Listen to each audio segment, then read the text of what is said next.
미식 축구의 모든 것 All About NFL 세컨 앤 20 준비를 했습니다. 이번 주에는 11주차 경기들에 대한 리뷰를 가지고 왔는데요.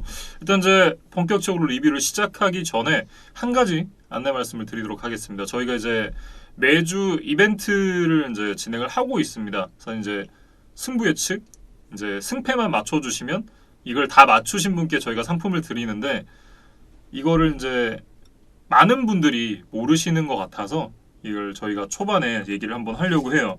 그러니까 하비코리아에서 이제 이 카드를 보내주셨거든요. 여기 이벤트 때도 한번 자세히 보여드렸었지만 여기 이렇게 카드가 5장이 들어있는 팩을 저희가 이번 주에 이제 상품으로 걸었습니다. 그러니까 경기 승패 결과만 맞춰주시면 이제 저희가 보내드리니까 한번 참여해 보시면 좋을 것 같아요. 저희가 이벤트 영상을 따로 업로드를 합니다. 네. 그래서 거기에 뭐 대상 경기나 참여 방법들에 대해서는 더 자세히 다뤘으니까 그 영상을 좀 참고해 주시면 좋을 것 같고, 사실 이번 주부터 어떻게 보면 상품이 좀 업그레이드가 됐어요. 예. 그래서 그거에 대해서 뭐 이벤트 영상에서도 얘기를 했지만 이 본편에서도 한 번 더 좀 홍보를 이제 드리는 바입니다. 네, 많은 참여를 부탁드리겠습니다. 그리고 이제 본격적으로 얘기를 시작해 보도록 하죠. 가장 먼저 살펴볼 경기는 뉴잉글랜드 페이트리어츠와 휴스턴 텍산스의 경기입니다. 27대 20으로 이제 텍산스가 승리를 가져갔는데 이 경기는 이제 어떻게 보면 좀 비슷하다라고 이제 볼 수도 있는 캠 뉴튼과 디션 왓슨, 이 두 흑인 쿼터백, 그리고 이제 모빌리티가 좋은 쿼터백들의 맞대결이기도 했는데 이제 벨리책과 크레넬의 맞대결이기도 했어요. 이제 경기 중간에도 좀 짚어주긴 했었지만 이 두 감독, 그러니까 벨리책 감독과 크레넬 감독 대행이 사실 꽤 오랫동안 한솥밥을 먹고 지냈습니다. 뭐 그 커리어에 대해서 조금 설명을 해주시면 좋을 것 같아요. 네, 그러니까 이 두 감독이 모두 이제 빌 파슬스 감독 코칭 트리 밑에 있는 감독들인데 중계 중에 이제 17년 동안 같이 일을 했다라고 해서 제가 찾아보니까 정확하게는 18년이더라고요. 그러니까 81년부터 90년까지 뉴욕 자이언츠에서 이제 10년 동안 같이 보냈고 96년 이제 패트리어츠에서 1년 동안 잠깐 있었고요. 그 다음에 이제 97년부터 99년까지 제츠에서 또 3년을 같이 보냈습니다. 그리고 이 벨리책 감독이 뉴잉글랜드 페이트리어츠로 온 이후에 2001년에 이제 크레넬 감독이 이 그때 당시에 이제 디펜시브 코디네이터로 페이트리어츠에서 2004년까지 같이 한솥밥을 먹었었거든요. 그렇게 이제 페이트리어츠에서 4년까지 해가지고 총 18년을 함께 보냈습니다. 그러니까 벨리책 감독이 91년부터 95년까지 이제 클리블랜드 브라운스 감독으로 갔었잖아요. 그 기간을 제외하고 나면 이 빌 파슬스 감독 밑에서 어떻게 보면 이제 벨리책 감독의 이 커리어, 감독 커리어에서 이제 초중반을 거의 함께 보냈던 사람이었다. 이렇게 좀 얘기를 해야 될 것 같습니다. 오랜 친구와 만나서 좀 반가웠겠지만 예. 이제 결과는 이제 벨리책 감독이 패배로 끝나고 말았어요. 그래서 뭐 말씀해주신 여러 공통점이 있는 대결이기도 했는데 뭐 제가 생각하는 공통점을 한 가지만 더 말씀을 드리면 각자의 이유로 내리막을 걷고 있는 두 팀이다. 뉴잉글랜드 같은 경우는 브래디가 떠나고 또 핵심 선수들이 뭐 여러 가지 이유로 이제 팀을 많이 이탈하면서 이제 전력이 많이 약해졌고 휴스턴은 뭐 아시는 대로 이제 빌 오브라이언 감독의 어떤 강점기 동안에 좀 팀이 많이 망가졌죠. 그래서 지금 그 이후에 좀 후유증을 겪고 있는 중인데 뭐 이날 맞대결에서는 텍산스가 신승을 거뒀습니다. 네, 일단 저는 사실 지지난주 이제 제츠 그리고 지난주 볼티모어 레이븐스에게 승리를 거두고 나서 사람 마음이 참 간사하다 이런 생각을 좀 했어요. 왜냐하면 이 2승을 하고 나니까 그러니까 휴스턴에게 못 이길 거라는 것 정도는 알고 있었거든요. 머리로는 이해를 하고 있는데 그래도 혹시나 또 이길 수도 있지 않을까? 이런 행복 회로를 사람이 돌리게 되더라고요. 뉴잉글랜드가 최근에 상승세에 있었기 때문에 이제 김민준 아나운서도 좀 그렇게 생각을 하셨던 것 같은데 이날 경기 양상을 보면 러싱 공격 위주의 패트리어츠와 패싱 공격 위주의 텍산스인데 패트리어츠가 좀 놀랍게도 같이 패싱 공격으로 좀 맞불을 놓는 그런 경기 양상이었거든요. 그래서 나름 팽팽하게 흘러가기는 했습니다만 결국에는 클러치 상황에서 드셔놨으니 조금 더 좋은 경기력을 보여줬습니다. 네, 그러니까 저는 이제 패트리어츠 위주의 그런 준비를 해왔거든요. 혹시 뭐 휴스턴 쪽으로 준비를 해오셨으면 얘기를 일단 좀 해주시죠. 드셔놨은 얘기부터 먼저 해보면 일단 턴오버가 없었고 344 패싱 야드에 2개의 터치다운 이렇게 일단 스탯적으로도 굉장히 훌륭한 경기를 펼쳤을 뿐 아니라 저는 드션 왓슨의 러싱 터치다운이 특히 좀 인상적이었거든요. 그러니까 엔드존 앞에서 패트리어츠 수비 2명이 막아서고 있었는데 네. 이거를 그대로 정면 돌파를 해서 이제 상대 태클을 이겨내고 그대로 엔드존으로 들어갔습니다. 이게 왓슨이 지난 시즌에 뭐 이렇게 눈에 뭐 태클을 당하면서도 뭐 패스를 던지고 네. 와일드카드 라운드에서도 뭐 3-4명의 이제 패스러쉬를 뚫고서 뭐 결정적인 패스를 던지고 이런 좀 터프한 모습을 보여줬었잖아요. 그 다 파파이스 치킨 샌드위치의 힘이죠. 근데 이번 시즌 왓슨의 그런 터프한 모습을 좀 보기가 어려웠는데 네. 이날 경기 모처럼 그런 장면이 나왔다는 것이 텍산스 팬들에게는 좀 기쁜 소식이었을 것 같습니다. 예. 그리고 수비 쪽에서는 제이제 왓 선수가 굉장히 좋은 모습을 보여줬습니다.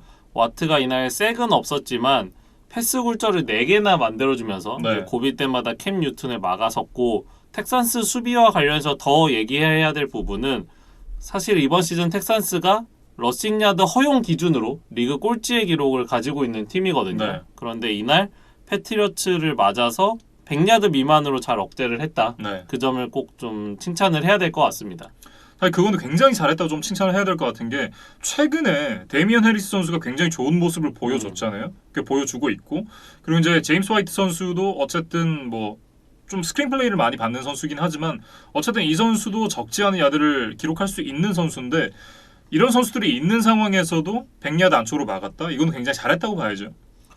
마지막으로 이제 텍산스 얘기를 한 가지만 더 해보면 최근에 칼 맥레어 구단주와 드션 왓슨이 저녁 식사를 함께 했다고 해요. 네. 근데 이제 이게 뭐 단순히 그냥 밥을 먹는 것이 아니라 새로운 감독과 단장을 이제 인선을 해야 되는 텍산스의 상황이잖아요. 예. 그와 관련해서 구단주가 이제 팀의 프랜차이즈 쿼터백인 드션 왓슨의 의견을 듣기 위해서 만든 자리였다고 합니다. 예. 그래서 구체적인 내용이 알려지지는 않았지만 왓슨도 적극적으로 이제 자신의 생각을 공유를 했었다 그래요. 어떤 생각이었을지 굉장히 궁금한데요. 일단 뭐 감독 인선이 되는 걸 보면 알 수 있겠죠. 그래서 맥레어 구단주의 최근 인터뷰를 보면 감독과 단장을 잘 뽑는 것이 구단의 미래에 얼마나 중요한지를 깨달았다. 이렇게 인터뷰를 했는데 일단 외양간은 고쳤습니다. 네. 뭐 빌 오브라이언은 사실상 저격하는 멘트다. 그렇게 그렇죠. 좀 봐야 될 것 같고 네. 뭐 빌 오브라이언이 했던 것들이 지금은 이제 휴스턴을 많이 황폐화시키기는 했지만 새로운 리셋 버튼을 누를 수 있는 이제 계기가 될 수도 있겠다. 뭐 그런 생각이 좀 듭니다. 근데 리셋 버튼이 약간 이제 음료수가 들어가서 잘 안 눌려져요.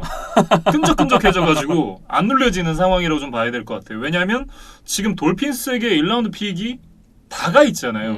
그러니까 이런 상황에서 사실 지금 순위로만 봤을 때는 내년에 새 출발할 수 있겠는데 싶은 순위지만 1라운드 픽이 없으니까 그럴 수가 없다. 그러니까 사실상 이제 리셋 버튼을 누르고 싶은데 안 눌러져요 지금. 뭐 그래서 현지 기사에서도 2021년은 어렵고 2022년을 목표로 뭐 해야 된다 이런 기사들이 또 있더라고요. 예, 쉽지 않겠죠. 어쨌든 이제 휴스턴 텍산스가 승리를 가져갔습니다. 그러니까 저는 사실 패치를 보면서 그런 생각이 들었어요. 올 시즌 패치는 지킬렌 하이드 같다. 왜냐하면 이 팀은 이제 제츠한테도 질 수 있는, 물론 지진 않았지만 제츠한테도 질 수 있는 팀이고, 그런데 이 팀이 시애틀 시옥스와도 대등한 경기를 펼칠 수 있는 팀, 그리고 볼티모어 레이븐스를 잡을 수 있는 팀이다. 그러니까 정말 경기력이 들쭉날쭉하는데 그래서 경기 시작하기 전까지는 예측하기 굉장히 쉽지 않다. 그런 생각이 좀 들었어요. 이번 시즌 뉴잉글랜드의 가장 큰 어떤 변곡점이라고 한다면 역시 캠 뉴튼의 코로나 바이러스 양성 판정을 받은 그 시점이잖아요. 그래서 그 전에는 나름 뉴잉글랜드가 경쟁력 있고 꾸준한 모습을 보여줬다면 그 이후에는 좀 특히 이 기복이 심해졌다. 저는 좀 그렇게 생각을 하는데 이날 경기 뉴튼이 코로나 바이러스에서 돌아온 이후 기준으로는 이제 최다 패싱 야드를 던졌어요. 그러면서 나름 분전을 했지만 뭐 승리까지 이어지지는 않았고, 그럼에도 불구하고 저는 좀 마지막 헤일메리 장면에 대해서 좀 얘기를 해보고 싶었거든요. 그러니까 팬분들도 보셨을 텐데 이제 시간이 완전히 멈춘 상황이었고 이제 더 이상 마지막 기회는 없었죠. 예. 이제 그때 4초 남았었죠. 네, 마지막 패스를 던져서 어쨌든 이제 결과를 봐야 되는 상황이었고 7점 차 상황이었기 때문에 이제 무조건 터치다운이 필요했습니다. 그래서 이런 상황이라면 무조건 엔드존으로 던지고 뭐 그게 캐치가 되든 아니면 인터셉션이 되든 그렇게 결과를 봐야 되는데 캠 뉴튼의 패스가 텍사스의 10야드 부근 정도에서 이제 떨어졌고 리시버가 잡아내기는 했지만 이제 네. 바로 태클을 당하면서 경기가 끝나고 말았거든요.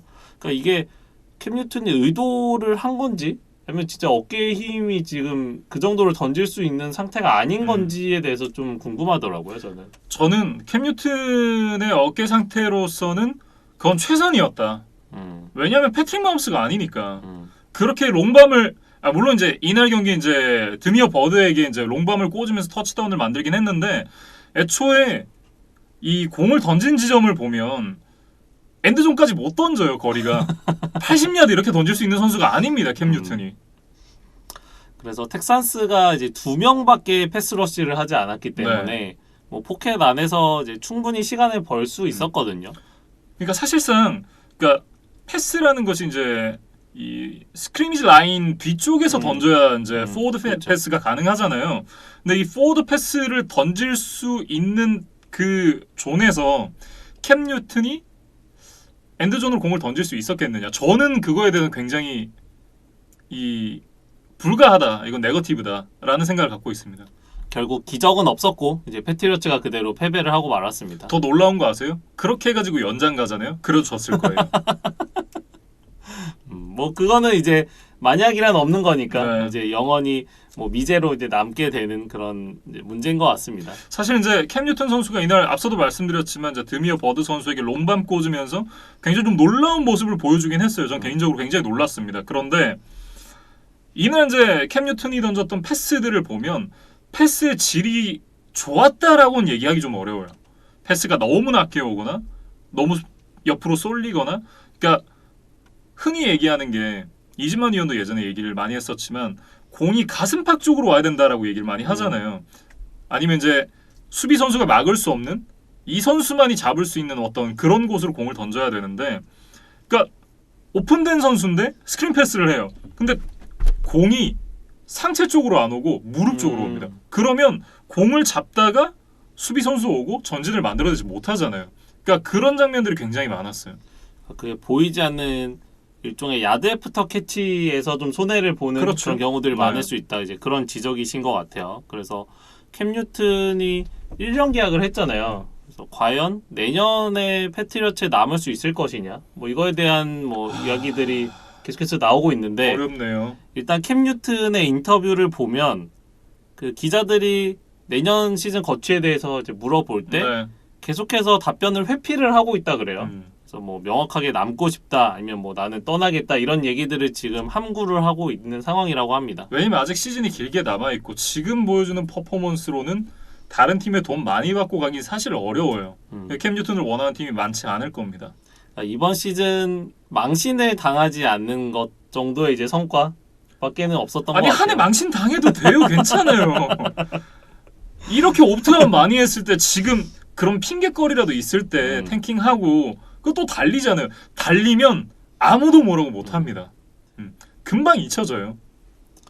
네, 일단은 10경기를 치렀기 때문에 네. 돌이킬 수 없는 상황으로 점점 흘러가고 있고 패트리어츠 수비진에 대해서 좀 얘기를 해보면 이날 패스러시도 너무 안 됐죠. 네, 패스러시가 전혀 되지를 않으면서 왓슨이 좀 자유롭게 놔줬고 이제 그러다 보니까 뭐 세컨더리가 강력하기는 하지만 이제 왓슨을 상대로 완전히 제어할 수는 없었던 것 같은데 사실 휴스턴에 오라인 하면 리그에서 중하위권이거든요. 맨날 저기 이 왓슨 선수 어디 가서 두드려 맞고 막 넘어지고 쌔당하고 이런 게 일인데 이날 거의 휴스턴의 오라인이 리그 최상위권으로 보일 정도로 패스러시가 너무 안 됐습니다. 그러면서 왓슨이 보통 공 던지는데 시간이 한 4초, 5초 정도 걸릴 때까지도 포켓이 계속 형성이 됐어요. 이러면 뭐 못 이기죠. 어떻게 이깁니까? 그러니까 지금까지는 어떤 패스러셔 개개인의 역량보다는 어떤 조합된 힘, 뭐 스킴 이런 것들로 상대 쿼터백을 압박하는 데 성공했던 벨리책 감독이었잖아요. 그런데 전체적인 선수단의 퀄리티가 이제 너무 떨어지다 보니까 어떤 감독의 역량만으로는 지금 잘 안 되는 것 같아요. 그래서 패트리어츠가 쐐기 지금 13개로 리그 28위밖에 되질 않거든요. 네. 다음 드래프트에서 만약에 마땅한 쿼터백을 뽑을 수 있는 위치가 안 된다면 패스러셔를 좀 우선적으로 고려해보면 어떨까? 뭐 그런 생각을 좀 해봤습니다. 저는 좀 다른 생각이 있는데 패스러셔는 이제 1라운드, 2라운드에 뽑혀가지고 잘 못했던 이제 다른 팀에 있는 선수들 있잖아요. FA가 되는 선수들. 그런 애들 데려와가지고 기가 막히게 조련하는 게 또 빌 벨리책 감독이잖아요. 그렇게 싸게 데려와가지고 한 1, 2년 쓰고 또 보내고 그렇게 하면 돼요. 해왔던 대로 하면 되는데 쿼터백을 뽑아야 돼요. 아 어떻게든 네. 뭐 트레이드업을 해서라든 지금 캠 뉴튼 같은 애들 가지고는 안 됩니다. 물론 캠 뉴튼 과거에 굉장히 잘했던 선수였죠. 뭐 지금도 이제 스타성도 있고 좋은 선수입니다만 뉴잉글랜드 패트리어츠랑은 일단 안 맞다. 저는 그런 생각이 좀 들어요. 그래서 향후 뉴잉글랜드의 남은 시즌 좀 애매해졌습니다. 예. 그래서 뭐 어떤 식으로 결말이 날지 좀 지켜봐야 될 것 같아요. 그리고 이제 저는 사실 이날 개인적으로 좀 아쉬웠던 부분은 그러니까 다른 건 다 못할 줄 알고 있었거든요. 근데 세컨더리는 다르잖아요. 패치의 세컨더리는 굉장히 좋은 편인데 이날 세컨더리의 부진을 단편적으로 보여주는 장면이 딱 하나 있었습니다. 텍사스의 두 번째 드라이브 때인데요. 브랜든 쿡스가 캐치를 하는 장면이 있어요. 근데 브랜든 쿡스가 캐치를 만들어낼 때 그 옆에 있었던 선수들이 누가 있느냐. 스테폰 길모어가 있었고 제이씨 잭슨도 거기 있었어요. 그런데 그 옆에 데빈 맥코티까지 있습니다. 이 세 명을 뚫고 패스가 연결이 돼요. 그러니까 이게 물론 한 번의 플레이니까 그럴 수 있다라고도 하지만 그 이날의 어떤 패치 세컨더리 부진을 보여주는 단편적인 딱 한 장면이 아닌가 그런 생각이 들었어요. 왜냐하면 이날 경기에서 이제 디션 왓슨 선수가 344야드에 2개의 터치다운 패스를 연결을 했거든요. 그러니까 패치의 세컨더리가 이 정도로 상대에게 많은 패싱 야드를 잘 허용하지 않아요. 일단 기본적으로. 그리고 이 상대의 어떤 넘버원 리시버들을 굉장히 좀 잘 지우는 그런 세컨더리인데 이날은 단체로 부진하면서 그냥 뭐 다 털렸죠. 그러니까 그거는 아까도 이제 말씀을 드렸지만 패스러치가 너무 되지 않으면서 왓슨 선수가 너무 자유로웠다. 뭐 이렇게도 얘기를 할 수가 있겠는데 어쨌든 이제 수비진 자체가 전반적으로 좋지 않았다. 좀 이렇게 얘기를 해야 될 것 같습니다. 뭐 어쨌든 패트리어츠 얘기는 여기까지 좀 마무리를 해야 될 것 같은데 마지막으로 하나 더 말씀을 드리면 패트리어츠가 올 시즌에 이제 턴오버 마진이 플러스가 아닌 경기들, 그러니까 턴오버 마진이 0이거나 마이너스인 경기에서는 모두 패배를 하고 있어요. 물론 이제 턴오버 게임이니까 뭐 턴오버를 만들어내면 이기고 턴오버를 많이 내주면 지고 이런 게 너무 당연하지만 턴오버가 마진이 0인 경기에서도 계속 패배를 하고 있다. 이건 이제 전반적으로 경기력 자체가 좀 떨어진다는 얘기잖아요. 그런 문제들이 좀 남아있는 패트리어츠입니다. 패트리어츠 얘기는 이제 여기까지 좀 정리를 해보면 좋을 것 같고 네. 다음은 이제 디트로이트 라이언스와 캐롤라이나 팬서스의 경기였는데 이 경기도 뭐 어떤 의미로는 전혀 예상치 못했던 흐름으로 흘러갔던 경기였다. 그렇게 좀 말씀을 드리고 싶어요. 네, 그러니까 영미권 속담에 대머리들이 빚을 갖고 싸우는 것만큼 의미가 없다. 라는 속담이 있다고 해요. 저도 처음 들었는데. 근데 그 속담만큼 이 경기의 내용에 대해서 얘기하는 건 크게 의미가 없을 것 같다. 라는 생각이 좀 듭니다. 저는. 뭐 어떤 의미에서 그러시죠? 일단 이제 이 경기 내용 자체를 세세하게 얘기하기에는 너무 이제 원사이드한 경기였으니까 그러니까 어떻게 보면 이제 그런 요인들이 뭐가 있나 이런 거에 대해서 좀 살펴보는 게 좋지 않을까라는 생각이 들었어요. 뭐 어쨌든 좀 얘기를 해보면 일단 이제 이 전반적인 상황을 놓고 봤을 때 이날 이제 양 팀 모두 키플레이어가 없는 채로 경기를 했습니다. 라이언스 같은 경우는 이제 러닝백 디안드레 스위프트 선수가 없었고 와이드 리시버 케니 걸라데이도 못 나왔습니다. 그리고 이제 디펜시브 엔드 트레이 플라워스까지 빠진 채로 경기를 했는데 이 정도면 좀 뭐 맞대고 상 정도 뗐다 이렇게 좀 얘기를 할 수가 있을 것 같은데요. 근데 사실 상황이 더 안 좋은 쪽은 팬서스였잖아요. 주전 쿼터백 테디 브리지워터 못 나왔고 그리고 이제 러닝백 크리스찬 맥카프리 그러니까 팀 전력의 한 7할 정도를 차지하고 있는 선수인데 이 선수까지 못 나왔다. 그러면 이 정도면 차포 뗀 거죠, 사실. 그러면 이제 상황은 팬서스가 더 안 좋았는데 이 경기를 일방적으로 팬서스가 이겼다? 그러면 이제 라이언스에는 굉장히 좀 큰 문제가 있다 이렇게 봐야겠죠. 라이언스는 이날 레드존에 한 번도 들어가지를 못했어요. 네. 그러면서 득점도 한 점도 없었고 이제 완벽하게 굴욕을 당하고 말았다 이렇게 좀 얘기를 해야 될 것 같은데 매튜 스태포드가 넘버원 리시버와 주전 러닝백이 없다 보니까 좀 고전을 했습니다. 예. 그리고 스태포드가 최근에 엄지손가락 부상을 당한 적도 있었는데 인터뷰에서 이 부상과 이날의 부진했던 경기력에 관련은 없다고 이야기는 했어요. 네. 그런데 뭐 그 말을 전부 다 믿을 수는 없을 것 같습니다. 사실 이제 관련이 있으면 차라리 낫죠. 근데 관련이 없었다? 그럼 진짜 문제 아닐까요, 그게? 그래서 팀 러싱 공격도 지금 40야드 정도밖에 되지를 않았고 뭐 리시빙 옵션들도 TJ 호킨슨 정도를 제외하면 뭐 이렇다 할 모습을 보여준 선수가 없었는데 네. 그나마 이제 라이언스가 추격을 할 수 있었던 상황이 있기는 했어요. 0대 14로 뒤지던 3쿼터 중반이었는데 라이언스가 이제 트릭 플레이를 통해서 좀 시간을 번 뒤에 공을 다시 이어받은 스태포드가 51야드짜리 리시빙 터치다운을 마빈 존스에게 연결을 했거든요. 네. 이게 굉장히 지금 멋있게 들어갔는데 반칙 선언됐죠. 이게 일리걸 포메이션 페널티가 선언이 되면서 이 터치다운이 무효가 되고 말았습니다. 그러면서 뭐 라이언스가 완전히 좀 동기부여를 잃었던 것 같아요. 그러니까 전반적으로 봤을 때 이거는 뭐 일단 라이언스가 그걸 터치다운으로 만들었다고 하더라도 그러니까 물론 이제 경기 결과가 달라질 수도 있었겠지만 그러기는 쉽지 않았을 거다라는 생각이 들고 이거는 저는 패트리샤가 잘릴 때가 이미 지났다라는 생각을 하거든요. 그런데도 아직 안 잘리고 있다. 그러면 이제 이쯤에서 이제 패트리시아 감독의 지금까지의 성적을 한번 살펴봐야 되는데 18년에 6승 10패를 기록을 했습니다. 그리고 지난 시즌 3승 1무 12패를 기록을 했어요. 그리고 올해 현재까지 10경기 치렀는데 4승 6패 기록하고 있습니다. 그러니까 합하면 13승 1무 28패예요. 그러니까 승률이 겨우 30%가 넘습니다. 이런 감독이 안 잘리고 있다? 이거는 단장한테도 책임이 있어요. 밥퀸도 이제 같이 잘려야 된다라는 생각이 드는데 밥퀸도 안 잘리고 있잖아요. 그럼 이건 구단주한테 문제가 있는 겁니다. 휴스턴도 결단을 좀 내렸잖아요 시즌 네. 초에. 근데 라이언스는 아직까지 이 패트리샤와 밥킨 듀오에게 기회를 주고 있습니다. 이게 마사포드 때도 그랬잖아요. 마사포드 할머니가 투자도 안 하고 그렇다고 구단에 그렇게 관심이 있나? 그것도 아닌 것 같고. 그러니까 땡스기빙 데이에 한 번씩 나와가지고 뭐 할아버지 얘기하고 뭐 그러다 끝나잖아요.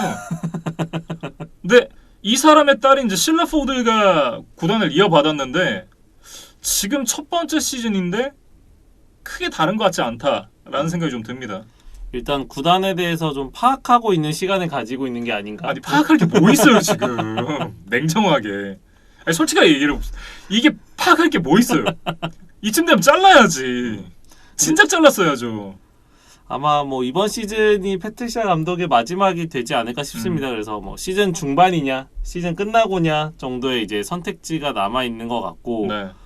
지난 경기에 이제 극적인 승리를 통해서 저희가 뭐 희망 고문을 이어가고 있다 뭐 이런 얘기를 했었는데 다시 한번 좀 팬들을 실망시키고 말았던 라이언스였습니다. 그래서 지금 다음 주에는 추수감사절에 네. 텍산스와 홈 경기를 치를 예정이에요. 이게 라이언스가 매년 추수감사절에 홈 경기를 치르는 것이 전통으로 이어지고 있는데 팬들을 좀 만족시킬 수 있는 그런 경기력 승리가 좀 필요해 보이는 라이언스입니다. 아, 네. 추수감사절 얘기를 해주셔서 생각이 났는데, 그러니까 매튜 스태포드의 아내 이제 켈리 스태포드 아시죠? 저희가 이제 지난 시즌에 이 뇌종양 수술을 받아서 이제 스태포드의 경기력이 이제 그렇게까지 좀 좋지 않은 것 같다라는 뭐 그런 얘기를 했었던 것 같은데, 켈리 스태포드가 SNS에 영상을 하나 올렸는데, 이 미시간 주 정부가 지금 우리를 독재 통치를 하고 있다. 집 밖에 못 나가게 하는 게 말이 되느냐. 이런 내용을 SNS에 올렸습니다. 근데 이 사람이 지난 시즌에 뇌종양 수술을 받았잖아요. 그런데 자기를 이제 어떻게 보면 이제 살게 해준 의료진들에게 고마움을 표시하지는 못할 망정 지금 나 쇼핑 못하게 하고 집 밖에 못 나가게 하고 이게 말이 되느냐. 나의 자유를 침해하지 말아라 라고 영상을 올렸어요. 그 부분은 분명히 좀 안타까운데 좀 마음이 드네요. 네. 그러니까 이렇게 이제 미시간 주 정부의 어떤 이 독재 아래 사는 게 너무 피곤하다 라는 얘기를 했는데 제가 그 생각이 들었거든요. 매년 이 추수감사절마다 라이온스 경기가 무조건 한 경기에 배정이 되잖아요. 이게 사실상의 독재 아니냐. 이 그지 같은 경기력을 어떻게 매년 보냐. 저는 그 생각이 들었거든요.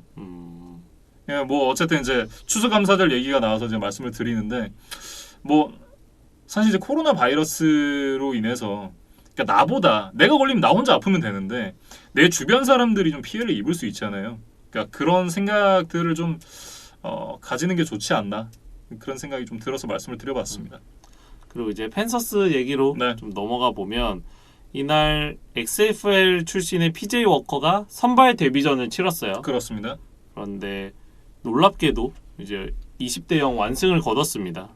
진짜 놀랍게도 20대 0 완승을 거둔 게 PJ 워커의 경기력이 그렇게 좋지 않았거든요. 그러니까 뭐 상대 엔드존으로 2개의 인터셉션을 던진 것이 좀 흠이라면 흠이겠죠. 예. 그런데 이제 워커의 어떤 경험치나 뭐 기대치를 감안하면 저는 그래도 좋은 경기를 했다는 생각입니다. 그래서 패스 성공률도 70%가 넘었고 258야드에 한 개의 터치다운 패스가 있었거든요. 네. 그래서 경기 초반에는 조금 긴장을 한 것처럼 보였는데 두 번째 드라이브에서 이제 DJ 무어에게 52야드 롱패스를 좀 성공을 시키면서 그때부터 좀 마음의 안정을 찾고 이제 나름 자신의 경기를 이제 보여줬던 것 같습니다. 네. 뭐 어쨌든 첫 선발 데뷔전임을 감안을 했을 때 좋았다라는 얘기지 냉정하게 보면 NFL 레벨에서는 아직 좀 배울 것이 많다라는 생각도 좀 들었고 뭐 어쨌든 20대 0으로 승리를 가져갔으니까 뭐 결과가 좋았으니까 됐다라고 얘기를 할 수도 있겠지만 다음 주에도 이제 테디 브리지워터 선수가 출장을 할 수 있을지가 좀 불투명하다고 하거든요. 근데 그렇게 된다면 이제 PJ 워커 선수가 한 경기를 더 나와야 되는데 그 경기에서 상대는 바이킹스입니다.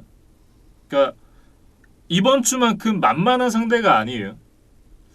근데 그 바이킹스를 상대로도 이런 경기력이면 사실은 좀 쉽지 않을 거다. 라는 얘기를 좀 해야 될 것 같습니다. 맥카프리가 다음 주에도 좀 나오기 힘들 것이라는 예. 뉴스가 있기 때문에 PJ 워커가 뭐 든든한 지원군은 사실은 없는 상황이에요. 예. 그래서 지금 가지고 있는 자원 그리고 자신의 힘으로 좀 바이킹스를 상대해야 되는 상황인데 뭐 어떤 경기력을 보여줄지 좀 지켜봐야 될 것 같고 펜서스 수비 얘기를 좀 하고 싶은데 지난주에 그 템파베이에게 98야드 러싱을 내주고 뭐 샤크 톰슨이 아주 호통을 쳤다 네. 그 얘기를 저희가 좀 드렸는데 그게 좀 선수단의 정신력을 다잡는데 도움이 된 게 아닌가 싶어요. 그래서 이날 굉장히 좋은 모습을 보여줬습니다. 팀 전체적으로도 세기 5개 그리고 쿼터백 히트를 11개나 기록을 했거든요. 네. 그러면서 스태포드를 완전하게 압도를 했어요. 근데 그거는 상대가 라이온스였으니까 다음 주 한 번 정도 더 봐야 되지 않을까 싶은 생각이 좀 들기는 합니다. 그래도 특히 좀 인상적인 거는 라이언스의 오라인 중에서도 가장 좋은 경기력을 보여준 선수가 레프트 태클 테일러 데커거든요. 네. 이 선수는 나름 리그에서 상위권 이제 레프트 태클로 분류를 할 수 있는 선수인데 이 선수가 이번 시즌에 색을 하나도 허용을 하지 않았어요. 네. 그런데 이날만 펜서스의 수비진에게 2개를 허용하고 말았습니다. 그래서 이 부분은 분명히 펜서스 수비진에 좀 칭찬을 해줘야 될 것 같아요. 네. 어쨌든 이제 펜서스가 이 경기를 승리로 가져가면서 5연패에서 탈출을 하게 됐습니다. 크리스찬 맥카프리 없이 1승을 거두기가 참 쉽지 않네요. 문제는 크리스찬 맥카프리가 나왔을 때 지금 계속 연패에 또 빠져 있잖아요. 네. 그래서 빨리 맥카프리가 돌아와서 그 안 좋은 징크스를 좀 탈출하고 이번 시즌을 마무리를 했으면 좋겠다. 뭐 그런 좀 개인적인 바람을 가져보겠습니다. 네, 이렇게 이제 디트로이트 라이언스와 캐롤라이나 팬서스의 경기까지 살펴봤습니다. 다음 얘기를 해볼 경기는 신시내티 벵갈스와 워싱턴 풋볼팀의 경기가 되겠는데요. 이 경기 이제 풋볼팀이 승리를 가져갔습니다. 20대 9로 승리를 가져갔고요. 사실 이 경기는 이제 조 버로우 선수와 체이스 영 2020 드래프트 1라운드 1번 픽, 2번 픽의 맞대결로 굉장히 좀 관심을 많이 끌었던 그런 경기였는데 첼시 형 선수가 물론 굉장히 잘했습니다. 그런데 조버로우 선수가 좀 안타까운 부상을 당하고 말았던 그런 경기였습니다. 그래서 경기의 내용이나 승패보다는 결국 버로우 얘기를 좀 중점적으로 해야 될 것 같아요. 예, 왜냐면 이제 조버로우 선수가 부상을 당했던 딱 그 순간 경기 끝났잖아요, 사실. 그래서 그 상황에 대해서 조금 더 설명을 해드리면 네. 3쿼터 중반에 이제 버로우가 워싱턴 수비수들에게 이제 히트를 당하고 이제 착지를 하는 과정에서 왼쪽 무릎 부상을 이제 크게 입고 말았어요. 네, 자, 상황을 좀 정확하게 보면 이 조버로 선수가 이렇게 있을 때 몬테스웨 선수가 이 조버로 오른쪽에서 이렇게 덮쳐오고 있었습니다. 몬테스웨 선수가 이제 이 조버로 선수를 덮치는 순간에 이 왼쪽에서 이 레프트 가드 마이클 조던 선수가 첼시 형 선수를 막고 있었어요. 그러면서 이제 땅에 이제 눕히는 과정에서 엉켜가지고 같이 넘어지는데 이 조버로 선수의 왼쪽 다리에 그 엉킨 두 선수가 밀려 들어오면서 위쪽에 이제 몬테스웨 선수가 덮쳐졌습니다. 그러니까 이렇게 꺾인 거죠. 그러면서 왼쪽 무릎이 이 보신 분들은 아시겠지만 이렇게 이제 굽혀지는 부분이 있잖아요. 아래쪽에 뼈가 튀어나오는 게 보입니다. 그러니까 살을 뚫고 나오진 않았는데 인대가 완전히 끊어져서 무릎뼈가 튀어나왔다가 마지막에 탁 들어가는 장면이 있어요. 완전히 파열이 됐다는 얘기죠. 그러니까 굉장히 좀 큰 부상이다라는 거를 이제 이 영상을 보자마자 알 수 있었습니다. 사실 현지 중계에서는 이제 리플레이가 너무 끔찍했기 때문에 안 보여줬죠. 좀 보여주지를 않았고 이제 이후에 뭔가 이제 파생되는 프로그램들에서는 이제 그 리플레이가 있었던 것 같아요. 그래서 사실 저도 좀 무서운 마음이 들어서 그렇게 이제 자세히 보지는 못했고 좀 안타까운 마음이 들었습니다. 그래서 경기 후에 MRI 검사를 받았는데 생각보다 결과가 더 좋지를 않았다고 해요. 예. 그래서 물론 뭐 지금 수술을 결정한 것까지는 아닌 것 같은데 예상되기로는 최소 9개월에서 뭐 12개월 정도의 이제 재활 기간이 필요해 보인다는 좀 진단이 있었던 것으로 보입니다. 예. 그러니까 의사들에게 이제 기자들이 물어본 걸 제가 좀 봤었는데 이게 이 정도로 크게 부상을 입으면 수술을 하기까지 어쨌든 이제 이 부상을 입은 부위도 지금 어쨌든 뭐 피도 고여 있을 거고 이렇잖아요. 근데 그런 부분들이 어느 정도 정리되기까지 약 몇 주 동안 이 수술을 기다리는 그런 기간이 필요하다고 하더라고요. 그래서 당장의 수술은 좀 어렵고 말씀해 주셨던 대로 이제 빠르면 한 9개월 정도.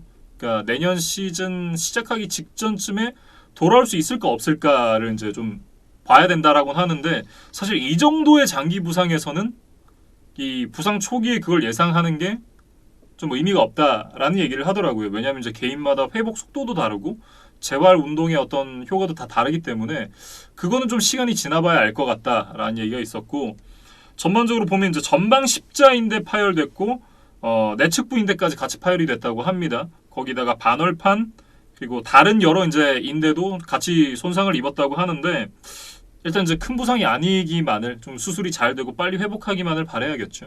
버로가 훈련에 참가할 수 있는 몸 상태를 만드는 것 그리고 경기 감각을 찾는 것 그래서 100%의 컨디션을 필드에서 보여주는 것 이 단계들이 또 남아 있습니다. 네. 그래서 지금 말씀드린 기간보다 뭐 실질적인 풋볼 선수로서의 이제 버로우를 다시 만날 수 있는 거는 조금 더 시간이 걸릴 수도 있겠다는 생각이 들어요. 그래서 버로우와 함께 이제 프랜차이즈의 역사가 좀 바뀌기를 바랬던 이제 많은 벤갈스 팬들에게는 참 안타까운 소식이고 그래서 또 버로우뿐만 아니라 이 팬들에게도 좀 위로의 말씀을 드리고 싶습니다. 네, 그리고 이제 저 개인적으로 드는 생각인데 이날 이제 상대편에서 뛰었던 쿼터백이 알렉스 스미스 선수잖아요. 맞아요. 이 선수도 부상을 당하고 나서 굉장히 오랜 기간 동안 재활을 해서 이제 경기장에 다시 설 수 있게 됐는데 알렉스 스미스 선수가 돌아온 걸 보고 조금 조보로 선수도 마음을 다잡고 재활 훈련을 좀 열심히 하면 좋을 것 같다라는 생각이 좀 들고요. 그러니까 부상은 부상인데 사실 이제 어떤 사고가 일어나면 이게 뭐 천재지변이냐 혹은 인재냐 뭐 이런 얘기들을 하곤 하잖아요. 그래서 그런 생각이 좀 들었어요. 이게 풋볼이니까 나올 수 있는 부상이냐 아니면 이거는 정말 이 어떻게 보면 벵갈스의 어떤 선수단 구성이 초래한 예견된 문제였느냐 이 부분에 대해서 좀 얘기를 해봤으면 좋겠다 싶어요. 유재인 PD는 어떻게 생각하세요?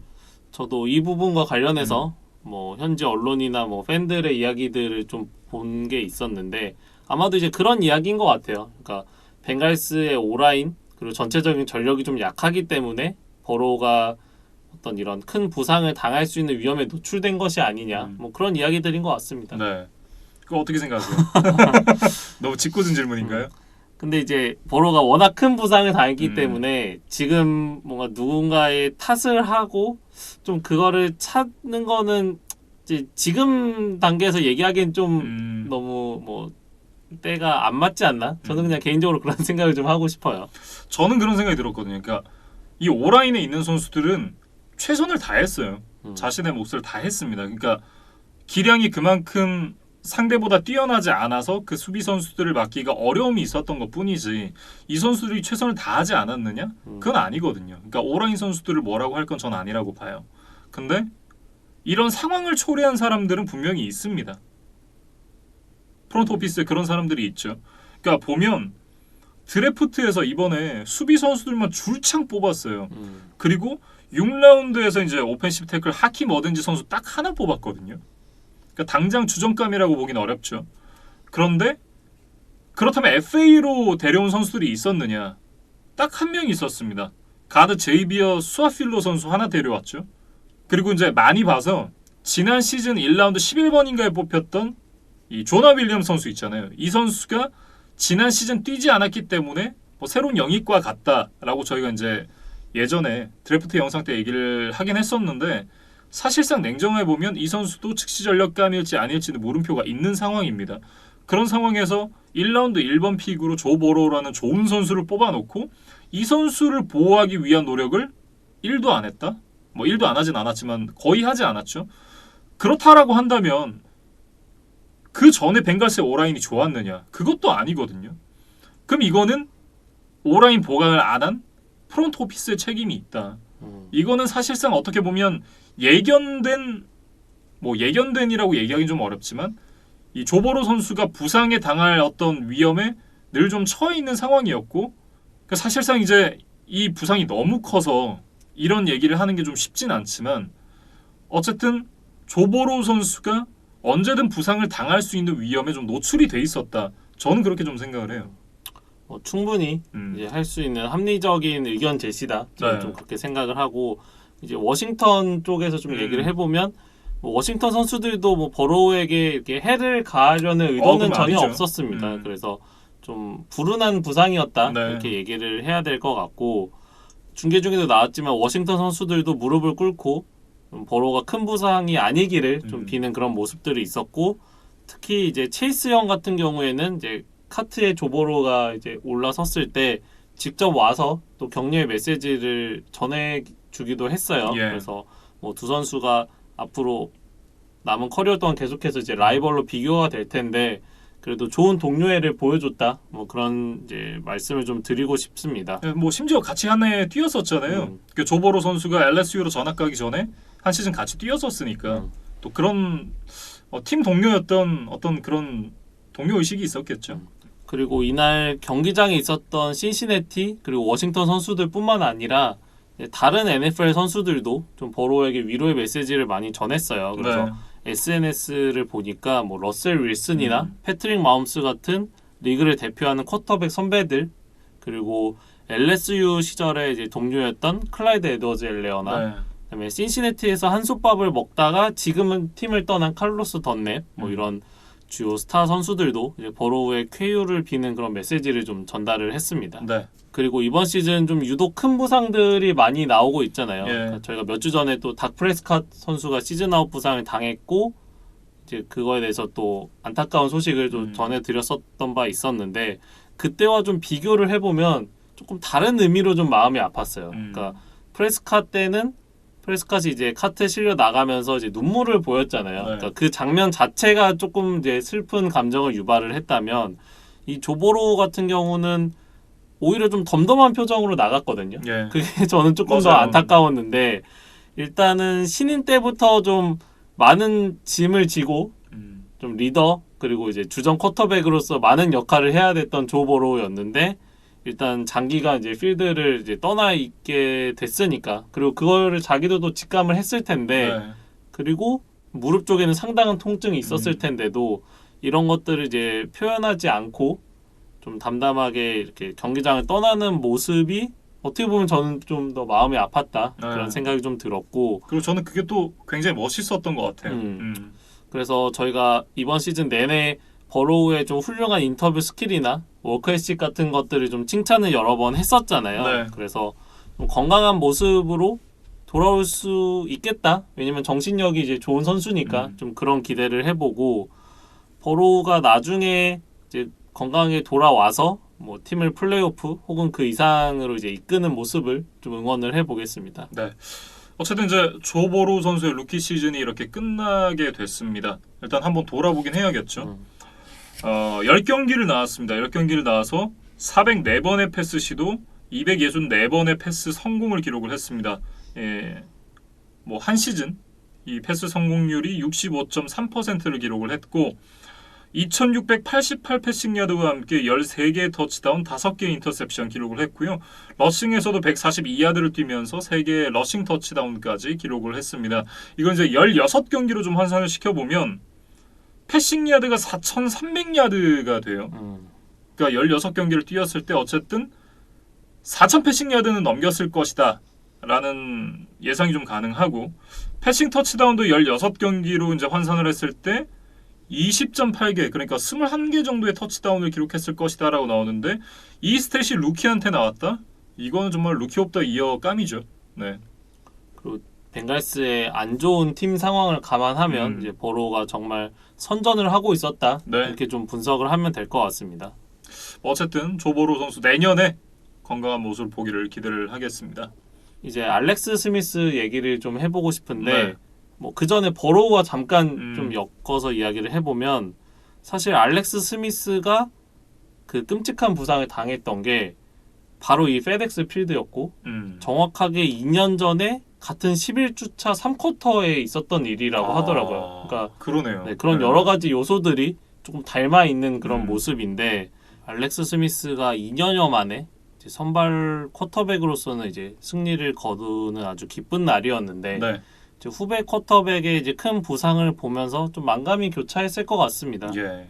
아마 이제 2년 전에 자기가 당했던 좀 끔찍했던 부상 생각도 나고 좀 여러 가지 감정이 느껴졌겠죠. 워싱턴은 이날 알렉스 스미스 위주의 패싱 공격보다는 이제 안토니오 깁슨이나 제이디 맥키식을 활용한 러싱 공격을 주로 했거든요. 예. 근데 이게 좀 잘 통했다는 생각이고 지난 경기에 이제 체이스 영이 결정적인 페널티를 범하면서 그렇죠. 이제 패하고 말았잖아요. 그런데 이날은 체이스 영이 또 결정적인 수훈을 하나 세워줬습니다. 그러니까 버로우가 부상을 당하기 이전의 일인데 2쿼터 초반에 엔드존을 향해서 이제 달려오던 조보로에게 태클을 했어요. 네. 그래서 뭐 버로우를 막아 세웠을 뿐 아니라 이제 펌블을 유도해내면서 턴오버를 만들어냈거든요. 이제 체이스 형이 지난 경기에 좀 아픔을 딛고 좀 이번 경기에서는 좋은 활약을 해줬다 그렇게 좀 말씀을 드리겠습니다. 네.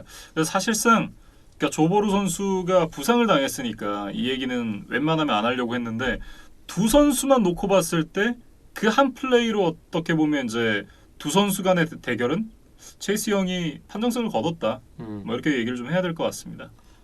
앞으로 또 두 선수가 만날 일이 많을 거니까 또 이후에 이 두 선수가 어떤 역사를 만들어갈지 좀 지켜봐야 될 것 같고 그리고 마지막으로 워싱턴 순위 얘기를 좀 해봐야 될 것 같은데 이날 경기 승리를 거두면서 3승 7패가 됐고 네. AFC 이스트 4위이기는 합니다. 네. 근데 지금 1위부터 4위까지 모두 다 3승이고 이글스가 1무를 기록해가지고 지금 1위지 나머지 뭐 거의 독인 개긴이다 이렇게 얘기를 해야 될 것 같아요. 그래서 1위와 4위의 경기차가 반경기차밖에 나지 않는 지금 초접전으로 가고 있는데 네. NFC 이스트가 진정한 죽음의 조일 수도 있겠다 이런 얘기를 좀 하고 싶어요. 그러니까 왜냐면 제가 가장 좋아하는 이제 해설위원 중에 한 분이 축구 쪽에 계신 한준희 해설위원이거든요. 아, 사버지. 네. 그런데 이분이 죽음의 조에 관한 재밌는 해석을 해주셨어요. 그러니까 우리가 일반적으로 아는 죽음의 조는 강팀들이 두 팀, 세 팀씩 몰려 있으면 그게 네네네. 죽음의 조다라는 게 이제 일반적인 견해인데 그렇죠. 그것도 죽음의 조가 맞지만 다 고만고만해서 누가 토너먼트에 올라갈지 모르는 것이 진정한 죽음의 조다. 또 이런 재밌는 이제 이론을 제시를 해주셨거든요. 원투펀치에서 하셨던 말씀 아닌가요? 그죠? 그래서 그 논리를 NFL에 지금 현재 적용을 해보면 NFC 이스트가 진정한 죽음의 조다. 그런 얘기를 좀 해드리고 맞죠. 싶고 네. 추수감사절에 이제 댈러스 원정 경기가 있는데 이게 굉장히 중요한 경기가 됐습니다. 그래서 이 경기에서 승리하는 팀은 이제 지구 우승에 한 발짝 더 가까워질 것 같아요. 네, 여기까지 이제 신시내티 벵갈스와 워싱턴 풋볼 팀의 경기에 대해서 얘기를 해봤습니다. 아무쪼록 조버로 선수가 건강하게 돌아오기를 저도 기대를 하겠습니다.